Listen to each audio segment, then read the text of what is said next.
আমি কি পাঠদান করব না সংসারের চিন্তা করব? তাহলে আমার মনে হয় কারো সঠিক পাঠদান হবে না। একটাই চাওয়া, দশম গ্রেড বাস্তবায়ন। সরকারি প্রাথমিক বিদ্যালয়ের শিক্ষকদের দশম গ্রেড বাস্তবায়নের এক দফা দাবিতে নেত্রকোনার দুর্গাপুরে মানববন্ধন অনুষ্ঠিত হয়েছে। বুধবার বিকেলে উপজেলা পরিষদ চত্বরে প্রাথমিক সহকারী শিক্ষক পরিবারের আয়োজনে এই মানববন্ধন কর্মসূচি পালন করা হয়। স্কুলের শিক্ষককে দ্বিতীয় শ্রেণীতে দিয়ে একটা হাস্যতামাশায় পরিণত হয়েছে রাষ্ট্রে। আমরা চিন্তা করতে পারি না তাদের স্যালারি নিয়ে তাদের সেই শিক্ষক কি করে শিক্ষা প্রতিষ্ঠানে পাঠদান করবে। সেই জন্য আমরা আমাদের শিক্ষকদের ছাত্রদেরকে ভালো মানুষ, আমাদের এই বাংলাদেশে একটি ফ্যাসিজম চক্র বসে রয়েছে।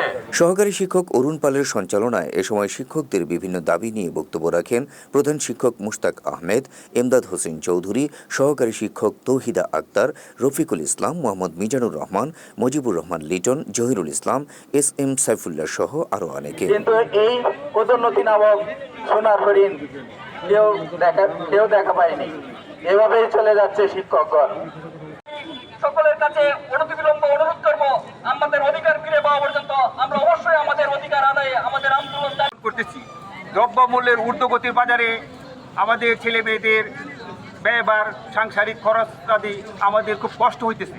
এমত অবস্থায় আমরা জাতি গড়ার কারিগর, আমরা দেশ গড়ার কারিগর, আমরা শিক্ষক, আমরা না খেয়ে উদ্বুদ্ধ অনহারে মানবতার জীবনযাপন করছি। এ সময় বক্তারা অভিযোগ করে বলেন, সরকারি প্রাথমিক বিদ্যালয়ের সহকারী শিক্ষক পদে নিয়োগে যোগ্যতার প্রয়োজন হয় স্নাতক ও সমমান। তাদের বেতন গ্রেড ১৩তম। অন্যদিকে সমযোগ্যতায় মাধ্যমিকের সহকারী শিক্ষক পুলিশের সাব ইন্সপেক্টরগণ বেতন পাচ্ছেন দশম গ্রেডে। অবিলম্বে এই বৈষম্য নিরসন করে সরকারি প্রাথমিক বিদ্যালয়ের সহকারী শিক্ষকদের দশম গ্রেড বাস্তবায়নের জোর দাবি জানান বক্তারা। আলোচনা শেষে উপজেলা নির্বাহী অফিসার এম রকিবুল হাসানের মাধ্যমে প্রধান উপদেষ্টা বরাবর একটি স্মারকলিপি প্রদান করা হয়।